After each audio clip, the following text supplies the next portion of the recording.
Friends, welcome back to my channel. ಎಲ್ಲರೂ ಹೇಗಿದ್ದೀರಾ? I hope ಎಲ್ಲರೂ ಚೆನ್ನಾಗಿದ್ದೀರಾ ಅಂತ ಭಾವಿಸ್ತೀನಿ. ನಾನು ಕೂಡ ಚೆನ್ನಾಗಿದ್ದೀನಿ. ಎಲ್ಲರೂ ಚೆನ್ನಾಗಿದ್ದೀರಾ ಅಂತ ತಿಳಿದು ಇವತ್ತಿನ ಒಂದು ವಿಡಿಯೋನ ಸ್ಟಾರ್ಟ್ ಮಾಡೋಣ. ಓಕೆ ಫ್ರೆಂಡ್ಸ್, ಇವತ್ತಿನ ವಿಡಿಯೋ ಏನು ಅಂತ ನೋಡೋದಾದ್ರೆ, ಗೃಹಲಕ್ಷ್ಮಿ ಯೋಜನಾ 12ನೇ ಕಂತಿನ ಹಣದಲ್ಲಿ ಒಂದು ಬಹುದೊಡ್ಡ ಬದಲಾವಣೆನ ಮಾಡಿದ್ದಾರೆ ಅಂತಾನೆ ಹೇಳ್ಬೋದು. ಇದು ಗೃಹಲಕ್ಷ್ಮಿಯರಿಗೆ ಒಂದು ಸಿಹಿ ಸುದ್ದಿ ಅಂತಾನೆ ಹೇಳ್ಬೋದು. ಹಾಗಾದ್ರೆ ಏನು ಬದಲಾವಣೆ ಮಾಡಿದ್ದಾರೆ, ಏನು ಸಿಹಿ ಸುದ್ದಿ ಅಂತೇಳಿ ಇವತ್ತಿನ ವಿಡಿಯೋದಲ್ಲಿ ಕಂಪ್ಲೀಟ್ ಆಗಿ ತಿಳ್ಕೊಳ್ಳೋಣ. ನೀವು ವಿಡಿಯೋನ ಸ್ಕಿಪ್ ಮಾಡ್ತಾ ನೋಡ್ತಾ ಹೋದ್ರೆ ನಿಮಗೆ ಮಾಹಿತಿ ಕ್ಲಿಯರ್ ಆಗಿ ಗೊತ್ತಾಗಲ್ಲ. ಸೊ ಹಾಗೆ ಕೊನೆವರೆಗೂ ನೋಡಿ. ಅಂಡ್ ಇದೊಂದೇ ಅಲ್ಲ, ಇದ್ರ ಜೊತೆಗೆ ಗೃಹಲಕ್ಷ್ಮಿ ಯೋಜನಾ 11ನೇ ಕಂತಿನ ಹಣದ ಬಗ್ಗೆನೂ ಕೂಡ ಸಾಕಷ್ಟು ಜನ ಕೇಳ್ತಾ ಇದ್ದೆ. ನಮಗೆ ಇನ್ನೂ ಕೂಡ 11ನೇ ಕಂತಿನ ಹಣ ಬಂದಿಲ್ಲ, ನಿಜವಾಗ್ಲೂ ಬಿಡುಗಡೆ ಆಗಿದೆಯೋ ಇಲ್ವೋ ಅಂತ ಹೇಳ್ಬಿಟ್ಟು ನಮಗೆ ಯಾವಾಗ ಬರುತ್ತೆ, ಹಾಗಾದರೆ ಬಿಡುಗಡೆ ಆಗಿದೆ ಆದರೆ ನಮ್ಮ ಜಿಲ್ಲೆಗಳಿಗೆ ಯಾವಾಗ ಬರುತ್ತೆ ಅಂತ ಹೇಳ್ಬಿಟ್ಟು ಒಂದಿಷ್ಟು ಜನ ಕಮೆಂಟನ್ನು ಮಾಡಿದ್ದೀರಾ. ಅದ್ರ ಬಗ್ಗೆನೂ ಕೂಡ ಇವತ್ತಿನ ವಿಡಿಯೋದಲ್ಲಿ ಕಂಪ್ಲೀಟ್ ಆಗಿ ತಿಳಿಸ್ಕೊಡ್ತಾ ಇದ್ದೀನಿ. ವಿಡಿಯೋನ ಸ್ಕಿಪ್ ಮಾಡಿ ಕೊನೆಯವರೆಗೂ ನೋಡಿ.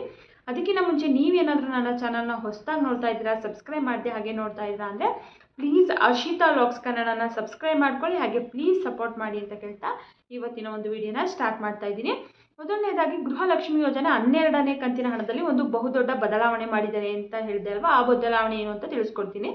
ಇನ್ನು ಮುಂದೆ 12ನೇ ಕಂತಿನ ಹಣ ನೀವೇನಾದರೂ ಪಡಿಬೇಕು ಅಂತಂದರೆ ಇವಾಗ ಯೋಚನೆ ಮಾಡೋ ಆಗಿಲ್ಲ, ಅಯ್ಯೋ ಯಾವಾಗ ಬರುತ್ತೋ, ಈ ಡೇಟಿಗೆ ಬರುತ್ತೋ ಅಥವಾ ಮುಂದಿನ ವಾರ ಬರುತ್ತೋ, ಮುಂದಿನ ತಿಂಗಳು ಬರುತ್ತೋ ಅಂತ ಹೇಳ್ಬಿಟ್ಟು ಇದನ್ನು ಸ್ವತಃ ಲಕ್ಷ್ಮೀ ಹೆಬ್ಬಾಳ್ಕರ್ ಮೇಡಮ್ ಅವರೇನೆ ಒಂದು ಟ್ವೀಟನ್ನು ಮಾಡಿದ್ದಾರೆ, ಒಂದು ಪೋಸ್ಟನ್ನು ಕೂಡ ಮಾಡಿದ್ದಾರೆ 12ನೇ ಕಂತಿನ ಹಣದ ಬಗ್ಗೆ. ಇದು ಒಂದು ಸಿಹಿ ಸುದ್ದಿ ಅಂತಲೇ ಹೇಳ್ಬೋದು. ಮುಂದಿನ ತಿಂಗಳಿಂದ 12ನೇ ಕಂತಿನ ಹಣ ಬಿಡುಗಡೆ ಮಾಡುವಾಗ ಅವರು ಈ ದಿನಾಂಕದಿಂದ ಈ ದಿನಾಂಕದೊಳಗಡೆನೆ ನಾವು ಬಿಡುಗಡೆ ಮಾಡ್ತೀವಿ ಅಂತ ತಿಳಿಸಿದ್ದಾರೆ. ಪ್ರತಿ ತಿಂಗಳು ಕೂಡ 21ನೇ ತಾರೀಕಿಂದ 26ನೇ ತಾರೀಕಿನ ಒಳಗಡೆನೆ ಮುಂದೆ ನಾವು ಹಣನ ಗೃಹಲಕ್ಷ್ಮಿ ಯೋಜನಾ ಹಣನ ಬಿಡುಗಡೆ ಮಾಡ್ತೀವಿ ಅಂತ ತಿಳಿಸ್ತಾ ಇದ್ದಾರೆ. 12ನೇ ಕಂತು ಮಾತ್ರ ಅಲ್ಲ, ಈಗ 12ನೇ ಕಂತು ಮಾತ್ರ 21ರಿಂದ 26ನೇ ತಾರೀಕು ಒಳಗಲ್ಲ, ಇನ್ನು ಮುಂದೆ ಎಷ್ಟು ಕಂತು ಬರುತ್ತೆ 12, 13, 14 ಎಷ್ಟೇ ಇನ್ನು ಮುಂದೆ ಎಷ್ಟು ಕಂತು ಬರುತ್ತೆ ಎಲ್ಲ ಕಂತನ್ನು ಕೂಡ ನಾವು 21ನೇ ತಾರೀಕಿಂದ 26ನೇ ತಾರೀಕು ಅಷ್ಟರೊಳಗೆ ಎಲ್ಲ ಫಲಾನುಭವಿಗಳಿಗೂ ಹಾಕ್ತೀವಿ ಅಂತ ಹೇಳ್ಬಿಟ್ಟು ಇಲ್ಲಿ ಸ್ವತಃ ಲಕ್ಷ್ಮೀ ಹೆಬ್ಬಾಳ್ಕರ್ ಮೇಡಮ್ ಅವರೇನೆ ಒಂದು ಪೋಸ್ಟನ್ನ ಮಾಡಿದ್ದಾರೆ. ಇದು ಒಂದು ರೀತಿ ಖುಷಿ ವಿಚಾರ ಅಂತಲೇ ಹೇಳ್ಬೋದು. ಯಾಕಂದರೆ ಈ ಗೃಹಲಕ್ಷ್ಮಿ ಯೋಜನಾ ಹಣದ ಮೇಲೂ ಕೂಡ ತುಂಬ ಜನ ಡಿಪೆಂಡ್ ಆಗಿದ್ದಾರೆ, ತುಂಬ ಕಮಿಟ್ಮೆಂಟ್ಗಳ ಕೂಡ ಮಾಡ್ಕೋತಾರೆ. ಅಯ್ಯೋ ಈ ದುಡ್ಡು ಬರುತ್ತೆ, ಮುಂದಿನ ವಾರ ಬರುತ್ತೆ, ಇದೇನಕ್ಕಾದ್ರೂ ಆಗುತ್ತೆ ಅಂತ ಹೇಳ್ಬಿಟ್ಟು ಈ ರೀತಿಯಾಗಿ ಕಮಿಟ್ಮೆಂಟ್ ಮಾಡ್ಕೊಳ್ಳೋದ್ರಿಂದ ಅವ್ರಿಗೆ ಏನಾಗ್ತಿತ್ತು ಅಂತಂದರೆ ಒಂದೊಂದ್ಸರಿ ಬರ್ತಾನೆ ಇರಲಿಲ್ಲ. ಇವಾಗ ಈ ವಾರ ಬರುತ್ತೆ ಅಂತ ತಿಳ್ಕೊತಿದ್ರು, ಬರ್ತಾ ಇಲ್ಲ. ಮುಂದಿನ ವಾರ ಬರುತ್ತೆ ಅಂದ್ಕೊಳ್ಳೋರು ಮುಂದಿನ ವಾರನೂ ಕೂಡ ಬರ್ತಾ ಇಲ್ಲ, ಅಥವಾ ಮುಂದಿನ ತಿಂಗಳು ಬರುತ್ತೆ ಅಂತ ಅಂದ್ಕೊಳ್ಳೋರು ಅವಾಗೂ ಕೂಡ ಬರ್ತಾ ಇಲ್ಲ. ಸೊ ಹಾಗಾಗಿ ಈ ಗೊಂದಲಗಳಿಗೆಲ್ಲ ತೆರೆ ಎಳಿಬೇಕಂತ ಹೇಳ್ಬಿಟ್ಟು ಇನ್ನು ಮುಂದೆ ನಾವು ಈ ದಿನಾಂಕದಿಂದ ಈ ದಿನಾಂಕದೊಳಗೆ ಹಾಕ್ತೀವಿ ಅಂತ ಹೇಳ್ಬಿಟ್ಟು ಸ್ವತಃ ಲಕ್ಷ್ಮೀ ಹೆಬ್ಬಾಳ್ಕರ್ ಮೇಡಮ್ ಅವರೇನೆ ತಿಳಿಸ್ಕೊಟ್ಟಿದ್ದಾರೆ. ಇದು ನಿಜವಾಗ್ಲೂ ಇದೊಂದು ಖುಷಿ ವಿಚಾರ ಅಂತಲೇ ಹೇಳ್ಬೋದು. ಯಾಕಂತಂದರೆ ಈ ತುಂಬ ಜನ ಗೃಹಲಕ್ಷ್ಮಿಯರು ಇವತ್ತು ಬರುತ್ತೆ ನಾಳೆ ಬರುತ್ತೆ ಅಂತ ತುಂಬ ವೆಯ್ಟ್ ಮಾಡ್ತಾ ಇರ್ತಾರೆ. ಈ ರೀತಿಯಾಗಿ ಒಂದು ದಿನಾಂಕ ಅಂತ ಫಿಕ್ಸ್ ಆದರೆ ಅವರು ಕೂಡ ಯೋಚನೆ ಮಾಡಲ್ಲ, ಅಯ್ಯೋ ಇಷ್ಟು ದಿನದೊಳಗೆ ಬರುತ್ತಲ್ವ ಬಿಡು ಆವಾಗ ಅಲ್ವಾ ನೋಡ್ಕೊಳ್ಳೋಣ ಅಂತಂದ್ಬಿಟ್ಟು ಸುಮ್ಮನೆ ಆಗ್ತಾರೆ. ಇವಾಗ ಡೇಟೇ ಇಲ್ಲ, ಯಾವಾಗ ಬೇಕು ಅವಾಗ ಹಾಕಿದ್ರೆ ಅವ್ರಿಗೂ ಕೂಡ ಗಾಬರಿ ಆಗುತ್ತೆ, ಯಾವಾಗ ಬರುತ್ತೆ, ಹಾಗಾದರೆ ಕೊಡ್ತಾರೋ ಇಲ್ವೋ. ಈಗ ಎಲೆಕ್ಷನ್ ರಿಸಲ್ಟ್ ಬಂದಾಗಿಂದನೂ ಕೂಡ ಎಲ್ಲ ಯೋಜನೆಗಳನ್ನು ಕೂಡ ಬಂದ್ ಮಾಡ್ತಾರೆ ಅಂತ ಹೇಳ್ಬಿಟ್ಟು ಈ ಒಂದು ಸುದ್ದಿ ತುಂಬಾ ಹರಿದಾಡ್ತಿದೆ. ಸೊ ಅದ್ರಲ್ಲಿ ಇದು ಈಗ ಹಾಕದೇ ಇರೋದು ಕೂಡ ಅವ್ರಿಗೆ ಏನಾಗುತ್ತೆ ಅಂತಂದರೆ ಅಯ್ಯೋ ಬರಲ್ವೇನೋ, ಇವಾಗ ಬಂದ್ ಮಾಡ್ತಾರೇನೋ ಅಂತ ತಿಳ್ಕೊತಾರೆ. ಈ ರೀತಿಯಾಗಿ ಒಂದು ದಿನಾಂಕ ಫಿಕ್ಸ್ ಮಾಡಾಕೋದ್ರಿಂದ ಎಲ್ಲರಿಗೂ ಕೂಡ ತುಂಬಾ ಖುಷಿ ಆಗುತ್ತೆ ಅಂತಲೇ ಹೇಳ್ಬೋದು. ಇದೊಂದು ಖುಷಿ ವಿಚಾರ ಅಂತಲೇ ಹೇಳ್ಬೋದು. ನೀವು ಕೇಳ್ಬೋದು ಇಲ್ಲಿ ಇನ್ನೂ 11ನೇ ಕಂತಿನ ಹಣನೇ ಬಂದಿಲ್ಲ, ನೀವಾಗಲೇ 12ನೇ ಕಂತಿನ ಹಣನ ಹೇಳ್ತಾ ಇದ್ದೀರಲ್ಲ ಅಂತ ಹೇಳ್ಬಿಟ್ಟು. 11ನೇ ಕಂತಿನ ಹಣನೂ ಕೂಡ ಸಾಕಷ್ಟು ಜನ ಕೇಳ್ತಾ ಇದ್ರಿ, ಬಿಡುಗಡೆ ಆಗಿದೆಯಾ, ನಿಜವಾಗ್ಲೂ ಬಿಡುಗಡೆ ಆಗಿದೆಯೋ, ನಮಗೆ ಇನ್ನೂ ಬಂದಿಲ್ಲ, ಹಾಗಾದರೆ ನಮ್ಮ ಜಿಲ್ಲೆಗೆ ಯಾವಾಗ ಬರುತ್ತೆ ಅಂತೇಳಿ ಕೇಳ್ತಾ ಇದ್ದೆ. 11ನೇ ಕಂತಿನ ಹಣ ಬಿಡುಗಡೆ ಆಗಿದೆ. ಆದರೆ ಕೇವಲ ಇಲ್ಲಿ ಒಂದು 5ರಿಂದ 10 ಲಕ್ಷ ಫಲಾನುಭವಿಗಳು ಮಾತ್ರನೇ ಹಣನ ರಿಸೀವ್ ಮಾಡ್ಕೊಂಡಿದ್ದಾರೆ. ಸದ್ಯಕ್ಕೆ ಇವಾಗ ಸ್ಟಾಪ್ ಮಾಡಿದ್ದಾರೆ, ಇವಾಗ 5ರಿಂದ 10 ಲಕ್ಷ ಜನಕ್ಕೆ ಹಾಕಿಬಿಟ್ಟು ಸ್ಟಾಪ್ ಮಾಡಿದ್ದಾರೆ ಅಷ್ಟೇ. ಇವಾಗ ಎಲ್ಲರಿಗೂ ಕೂಡ ನಾವು ನಾಳೆ ಅಥವಾ ನಾಡಿದ್ರಿಂದ ಎಲ್ಲ ಫಲಾನುಭವಿಗಳ ಖಾತೆಗೂ ಕೂಡ ಜಮಾ ಮಾಡ್ತೀವಿ ಅಂತ ಹೇಳ್ಬಿಟ್ಟು ಇದ್ರ ಬಗ್ಗೆನೂ ಲಕ್ಷ್ಮೀ ಹೆಬ್ಬಾಳ್ಕರ್ ಮೇಡಮ್ ಅವರು ಒಂದು ಸಿಹಿ ಸುದ್ದಿ ಕೊಟ್ಟಿದ್ದಾರೆ ಅಂತಲೇ ಹೇಳ್ಬೋದು. ಎಲ್ಲರೂ ಕೂಡ ವೆಯ್ಟ್ ಮಾಡ್ತಾ ಇದ್ದಾರೆ. ಇವಾಗ ತುಂಬ ಜನಕ್ಕೆ ಬಂದಿದೆ ಅಲ್ವಾ, ಇವಾಗ ನಮ್ಮ ಒಂದು ಊರು ಅಂತಂದರೆ ಆ ಪಕ್ಕದ ಮನೆಯವ್ರಿಗೆ ಬಂದಿರುತ್ತೆ, ಇವ್ರಿಗೆ ಬಂದಿರಲ್ಲ, ಅವಾಗ ತುಂಬ ಬೇಜಾರಾಗುತ್ತೆ, ನೋಡಿ ಅವ್ರಿಗೆ ಬಂದಿದೆ ನಮಗೆ ಬಂದಿರಲ್ಲ, ನಮಗೆ ಯಾವಾಗ ಬರುತ್ತೆ ಅಂತ ಹೇಳ್ಬಿಟ್ಟು. ಸೊ ಈ ರೀತಿ ಯಾರು ಕೂಡ ಬೇಜಾರು ಮಾಡ್ಕೊಬೇಡಿ, ನಾಳೆನೇ ನಾವು ಎಲ್ಲರಿಗೂ ಕೂಡ ಹಾಕ್ತೀವಿ ಅಂತೇಳಿ ಇಲ್ಲಿ ಲಕ್ಷ್ಮೀ ಹೆಬ್ಬಾಳ್ಕರ್ ಮೇಡಮ್ ತಿಳಿಸ್ಕೊಟ್ಟಿದ್ದಾರೆ. ನಾಳೆ ಸಂಜೆ ಅಷ್ಟರಲ್ಲಿ ನಿಮ್ಮ ಖಾತೆಗಳಿಗೆ ಜಮಾ ಆಗುತ್ತೆ. ಇವಾಗೂ ಕೂಡ ಬಿಡುಗಡೆ ಆಗಿದೆ, ಬರ್ತಾ ಇದೆ, ಬಟ್ ಕೇವಲ ಕಡಿಮೆ ಪ್ರಮಾಣದಲ್ಲಿ ಬರ್ತಾ ಇದೆ. ಒಂದು ದಿನಕ್ಕೆ ಒಂದು 50,000 ಜನಕ್ಕೆ, 1 ಲಕ್ಷ ಜನಕ್ಕೆ ಈ ರೀತಿಯಾಗಿ ಬರ್ತಾ ಇದೆ. ಸೊ ಮುಂದಿನ ತಿಂಗಳು ಒಂದು 10ನೇ ತಾರೀಕು ಅಷ್ಟರಲ್ಲಿ ಎಲ್ಲ ಫಲಾನುಭವಿಗಳು ಆಲ್ಮೋಸ್ಟ್ ಕ್ಲಿಯರ್ ಮಾಡ್ತಾರೆ ಅನಿಸುತ್ತೆ. 11ನೇ ಕಂತಿನ ಹಣ ಬಿಡುಗಡೆ ಆಗಿರೋದಂತೂ ನಿಜ. ಸಾಕಷ್ಟು ಜನ ನಮ್ಮ ಜಿಲ್ಲೆ ಇದು ಯಾವಾಗ, ನಮ್ಮ ಜಿಲ್ಲೆಗೆ ಯಾವಾಗ ಬರುತ್ತೆ ಅಂತ ಕೇಳ್ತಾ ಇದ್ರಿ. ಇಲ್ಲಿ ಗೃಹಲಕ್ಷ್ಮಿ ಯೋಜನಾ ಹಣನ ಬಿಡುಗಡೆ ಮಾಡುವಾಗ ಇಲ್ಲಿ ಇಂತಿಷ್ಟೇ ಜಿಲ್ಲೆಗಳಿಗೆ ಅಂತೇಳಿ ಸರ್ಕಾರ ಯಾವ ಕಂತನ್ನು ಕೂಡ ಬಿಡುಗಡೆ ಮಾಡಿಲ್ಲ. ಪ್ರತಿ ಕಂತನ್ನು ಕೂಡ ಪ್ರತಿ ದಿನವೂ ಪ್ರತಿ ಜಿಲ್ಲೆಗೂ ಕೂಡ ಬಿಡುಗಡೆ ಮಾಡ್ತಾರೆ. ಬಟ್ ಏನಾಗುತ್ತೆ ಅಂತಂದರೆ ಅಲ್ಲಿ ಸರ್ವರು ಟೆಕ್ನಿಕಲ್ ಇಶ್ಯೂ ಅದ್ರ ಮೇಲೂ ಕೂಡ ಡಿಪೆಂಡ್ ಆಗುತ್ತೆ. ಹಾಗೇನಾಗುತ್ತೆ, ಸರ್ವರ್ ಏನಾದರೂ ಬ್ಯುಸಿ ಆಯಿತು ಅಂತಂದರೆ ಒಂದು 50,000 ಜನಕ್ಕೆ, ಒಂದು 60,000 ಜನಕ್ಕೆ, 70,000 ಜನಕ್ಕೆ, ಅಥವಾ ಒಂದೊಂದು ಕಡೆ ಸರ್ವರ್ ತುಂಬ ಚೆನ್ನಾಗಿತ್ತು ಅಂದರೆ 1,00,000, 1.5 ಲಕ್ಷ ಈ ರೀತಿಯಾಗಿ ಬರ್ತಾ ಹೋಗುತ್ತೆ.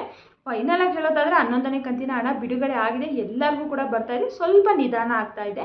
ನಿಧಾನ ಯಾಕಾಗ್ತಾ ಇದೆ ಅಂತಂದರೆ ಸ್ವಲ್ಪ ಗೌರ್ಮೆಂಟಿಂದನೇ ಸ್ವಲ್ಪ ಬಂದ್ ಮಾಡಿದ್ರು, ಒಂದು 5 ಲಕ್ಷ ಜನಕ್ಕೆ ಹಾಕಿ ಸ್ಟಾಪ್ ಮಾಡಿದ್ರು ತಾತ್ಕಾಲಿಕವಾಗಿ. ಯಾಕೆ ಸ್ಟಾಪ್ ಮಾಡಿದ್ರು ಅಂತ ನೀವು ಕೇಳೋದು, ನೀವು ನೋಡಿರ್ಬೋದು ವಿರೋಧ ಪಕ್ಷದವರು ಹೇಳ್ತಾ ಇದ್ರು ಯಾವ ಯೋಜನೆಗಳನ್ನು ಕೂಡ ಕೊಡೋದಿಲ್ಲ, ಇನ್ನೇ ಗೃಹಲಕ್ಷ್ಮಿ ಯೋಜನೆ ಕೊಡೋದಕ್ಕೂ ಕೂಡ ಸರ್ಕಾರದ ಬಳಿ ಹಣ ಇಲ್ಲ, ಸೊ ಹಾಗಾಗಿ ಕೊಡೋದಿಲ್ಲ ಅಂತ ಹೇಳ್ತಾ ಇದ್ರಲ್ವಾ.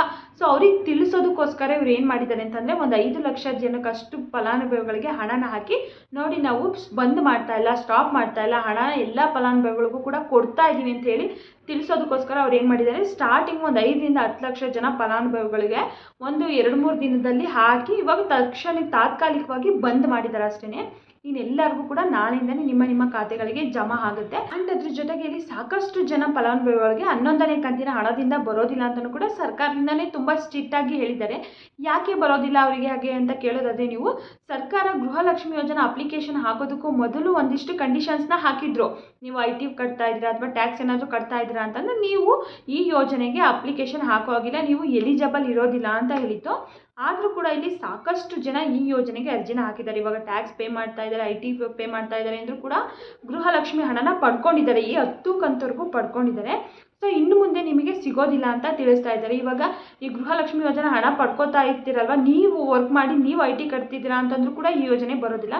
ನಿಮ್ಮ ಹಸ್ಬೆಂಡ್ ಏನಿರ್ತಾರೆ ಅವರು ಕೂಡ ಏನಾದರೂ IT ಕಟ್ತಾ ಇದ್ದಾರೆ, ಟ್ಯಾಕ್ಸ್ ಪೇ ಮಾಡ್ತಾ ಇದ್ದಾರೆ ಅಂತಂದರೆ ನಿಮ್ಮ ಹಸ್ಬೆಂಡ್ ಮಾಡಿದರೂ ಕೂಡ ಬರೋದಿಲ್ಲ, ನೀವು ಮಾಡಿದರೂ ಕೂಡ ಬರೋದಿಲ್ಲ.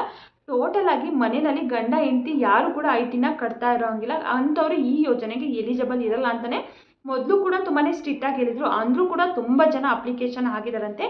ಇವಾಗ 1ರಿಂದ 1.5 ಲಕ್ಷ ಅರ್ಜಿಗಳನ್ನ ತಿರಸ್ಕಾರ ಮಾಡಿದ್ದಾರೆ, ಅಂದರೆ ಕ್ಲೋಸ್ ಮಾಡಿ. ಇನ್ನು ಉಳಿದಂಥವ್ರಿಗೆಲ್ಲರಿಗೂ ಕೂಡ 11ನೇ ಕಂತಿನ ಹಣನ ಬಿಡುಗಡೆ ಮಾಡಿದ್ದಾರೆ.